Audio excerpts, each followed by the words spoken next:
I earn anywhere from $40 to $600 a month on VIPKid. What attracted you to VIPKid in the first place? Well, I started doing it. So I'm a full-time actress, and that's kind of my primary job. And I wanted something that I could do on the side, make some money, wasn't super time consuming, but also that I had full control over my schedule. And that was kind of what brought me into VIPKid, because there's a lot of different services that are doing similar things, but you have less control of your schedule. Whereas with this, if I need to take a week off, I can take a week off. If I want to book up from 6 to 10 a.m., I can do that. Did you have a teaching background prior to jumping in? I've been teaching theater for a while, and they really want people who are experienced with working with kids and knowing how to speak to kids. And if you have any sort of teaching or coaching or working with kids, that kind of experience, it's super helpful in here. But they want people who have taught in some capacity. That's one of the requirements for signing up for VIPKid. What after you do your application online, they're going to ask you to go through kind of this interview process. What was what was that like for you? So there's a lot of things that you can do.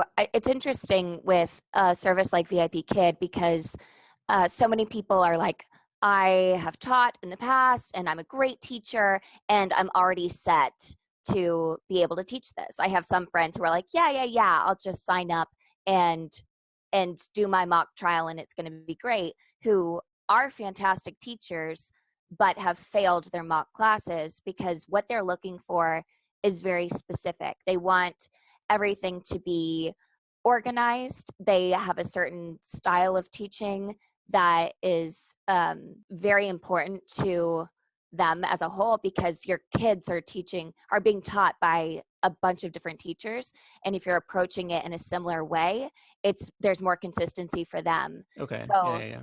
and they also, so with VIPKid, they have all of the lessons laid out for you, and you teach kids from the youngest I teach are 4-year-olds, Oh and my they're gosh, called that's got to be like adorable. Okay. pre-VIP. They're so cute. And with the pre-VIP kids, they'll have their parents with them. They'll usually be sitting on their parents' lap, Okay. and you're teaching them usually very basic. Hello, my name is, Anna, Okay. and basic stuff like that. But you can teach up to, I mean, I think the oldest I've taught is 12, Okay. and some of the kids, and it doesn't even, it's not even designated by the age of their level of English, because some of them are learning English in school and some of them are learning it at home. Sure. And some of them have never spoken English in their life, and they're literally learning how to say hello. Yeah. And other ones you're having full conversations with, or they're reading books or talking about what they want to do as their future career. And Okay. there's a Okay. huge span in there. Yeah, and the company is providing these lesson plans, so you're not spending hours in it, like prep work in advance, like coming up with individualized lesson plans. It's kind of like off the shelf for you as a teacher. Yeah, absolutely. So I actually, I'm terrible at screen sharing, so I printed off a couple of the lessons so that you can Okay. see what it's like. If you go into the classroom, so this is one of my classes that I taught recently with one of my students who I teach all the time. Okay. And basically, when you're teaching, there'll be a screen where part of the screen is you as a teacher, so you can see yourself, and part of the screen is your student. And then with those, you can see you and your student, and then here are the slides. And these slides will have tips for you about what they want you to do with the slides, any of the words that are new vocabulary. So this was a more advanced lesson, and the vocabulary words are all in red. And Okay. those are words that the student is probably facing for the first time. But that's really handy because it kind of shows you what in the lesson, what should be your focus. And then it has on there what they want you to do with the student, if they want the student to read the passage, or if they want you to be asking questions to the student for them to answer. It kind of gives your guidelines for Okay. how the class should go. Were you nervous before your first video class. It sounds kind of like an Oh yeah. intimidating thing for me. Oh yeah, I was terrified. And I'm so used to talking to kids and being in front of a screen, but this is such a specific thing that I was like, Yeah. what if I mess it up? Or what if they just don't understand me? Or what if they're screaming and crying or, craziness? And the truth is you're gonna face all of it. I Yeah. have some kids who are absolute angels, and you have some kids who get on for the first time and they're terrified because here's this American girl speaking English on the other side of a screen, Yeah. and this 6-year-old who doesn't know the language yet. So it's important to remember too, like, I know going into it, I was nervous because I didn't want to mess it up. But remembering too that on the other side of the screen is just a kid who wants to learn, Yeah. and just making that connection with them is so important. I have these little, like, I'll have a little, like a sheep, if any of the kids are a little nervous, and you can kind of like give them a little virtual hug, and they love it because this is so much less intimidating to Yeah. them than a new face that they haven't seen before. Right. Right. And it sounds like there's some consistency in the students that you're seeing. So you're kind of building a relationship over time where you'll see the same people over and over again and kind of can watch them and help them progress. Yeah, I have 2 brothers that I've taught for a year now, Oh, and awesome. it's insane to see the growth from the first day. I literally started teaching with them when they were learning how to say hello and Okay. introduce themselves, say, "My name is blank." And now they can read passages and answer questions in complete sentences, and seeing that growth of these young kids in English and seeing their confidence grow in that is really incredible. But most of my students are regulars that I see all the time. So I know they have some of the earning potential listed on the VIP Kid website. Have you found that to be accurate in terms of like the dollars per hour and the earning power as a teacher? I make $19 an hour as my flat rate. Okay. And that's been really nice because I'll usually, on a normal week when I'm working one contract, I'll teach from usually 7 a.m. to 10 p.m. And that's kind of my window. And that's on the East Coast. So So that's, 7 in the morning to 10 in the morning. yes, which for China is 12 hours time difference. Okay, so like So evening time for them. right. So when it's 7 a.m. Eastern Standard Time, it's 7 p.m. in China. Yeah. And so that kind of translates well for us. It's very beneficial being on the East Coast because you kind of get those prime Yeah, I was times. gonna say, okay, that'd be 4 a.m. over here in Right. California. Yeah, Um, exactly. you can see, Central Eastern time, good pre-work side hustle potentially. Right. Yeah. Yeah. But some people will teach a lot more hours. But it's important to remember too that since each class is 25 minutes, I mean, some people will book 6 classes in a row. Okay. But you have to remember that's 3 hours that you cannot leave your chair. You're stuck. If you have to go to the bathroom, you better be able to hold it for that amount of time because you have no breaks in between. It's 25 minutes, then you have 5 minutes to jot down any notes. I'll write little I have a note section on the computer that you can type in little notes. Sometimes I'll just jot it by hand Okay. about what happened in the lesson, vowel sounds that they struggled with, or words that they were having a hard time with. I'll jot those down on my notes so that when I go back, because after every class you give feedback. So I'll usually try not to do more than 4 classes in a row. That way there's 2 hours right there of go, go, go.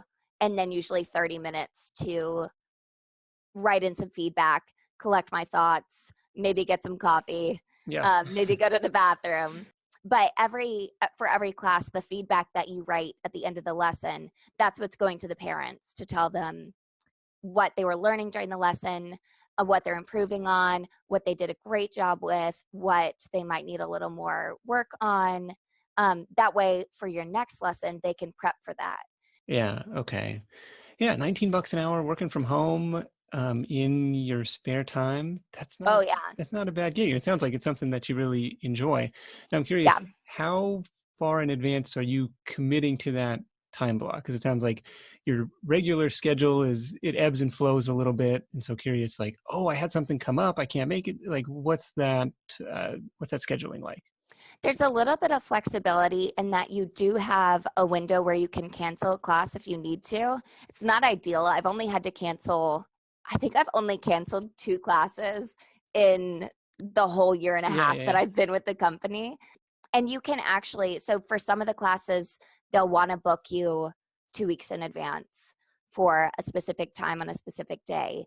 And but you can also choose not to open those time slots if you think that there could be a deviation in your schedule. So for me, if I know that my schedule is set for the next 2 weeks, I can open up those time slots for that amount of time and they'll fill in with students.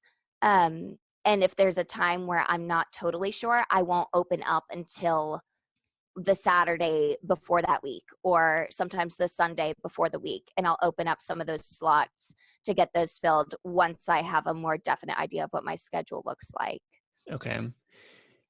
Has there ever been a case where you're like, I'm available, these are the hours I want to work, and there was just no students to fill in those times? Or is it always like, hey, if you're there, odds are you're going to get booked up? So one of the things that I didn't realize this when I first signed up for VIPKid, but I realized it pretty soon after, is that when you sign up, they give you a little boost to be able to book more during that, first week or two of opening time slots. So when you sign up, you should sign up during a time where you really want to get steady teaching work, and then those slots will fill up a lot quicker. But then from those to 1, 2, 3 weeks of opening lots of time slots and having those filled by VIP kind of promoting you as a new teacher, Okay. you can make those relationships with the kids that you get during those times. And a lot of those students end up being students that you teach long term. Front load your Right. work a little bit, hopefully gather some positive feedback. I don't know if there's like internal reviews or anything, but Yeah, if there you're are sitting there, actually, yeah, okay. which is really helpful too. You'll get reviews from parents and the communities over there that use VIPKid. They do a lot of promotion for teachers too. So if you're a teacher that has really connected with their kids, they'll send your name to other Oh, okay, kids, okay. and they kind of have it's like little forums where they'll be like, oh, this teacher was great, she did a great job with my student, I think she'll do really well with yours. And they'll kind of channel your name through the grapevine to Okay, be able that's to book more interesting. I was students. curious, how much marketing of yourself you would have to do inside this platform, or if it was just kind of like set it and forget it, sign up and you're in. But it sounds like kind of a combination of the two. It's like you can do a little bit to help the algorithms start working in your favor on Right. top of doing great work, obviously, and then you won't have any problem getting booked up. Yeah, and I Interesting. think that's one of the biggest keys to this is starting out at 100%. Like, go in all out. Don't go in 50% with this for the first couple weeks, because then you're just not going to benefit from it in the way that you really can benefit from it. So for me, I mean, doing all of the reviews before the trials when I was first signing up to be able to start at the highest rate was super beneficial. And then on top of that, making a little video. You can make a little intro video that you're just saying, hi, my name is Teacher Anna. I am so excited to teach your children. And I have a little paper puppet, and I'm like, this is Gabby Goose. Ah, and we love to have you. And having stuff like that, or posting pictures. I have a couple pictures on there with I do some puppetry in my work too. So I have me with a little puppet, and me with some books, Yeah, and yeah, yeah. having those kind of things on your profile is already setting you up to be someone who the parents will trust, because they know you're organized, they know that you are excited, and then they can also see some of your personality and be like, this person has a lot of energy, is very engaging, and I think they'll connect with my child. Yeah, I like it. Well, Anna, I understand you've got a referral code for people that would Yes, help you yeah. out if they wanted to sign up to teach through your link. Yeah, absolutely. So my number for referrals is Anna, ANNA 00197. That's my ID. And All if you right. put that in on your referral code, then I'll benefit and you'll benefit, because if you have someone who has referred you, they also can walk you through every step of the process. I had Okay. someone who I used their referral code, actually, someone from the fire community who helped me along the way as well. So he could see what part of the process I was in, and if I had any questions, I could shoot him an email and he could respond. And that really, I think, was a huge factor in getting me hired and getting me a good starting rate. Well, very cool. We'll link that up below the video here, and really appreciate you joining me and sharing with us the inside scoop on how VIPKid works and how that may be a viable side hustle for you. So, Anna, thanks so much, and we'll catch Yeah, up of soon. course. Thanks, Nick.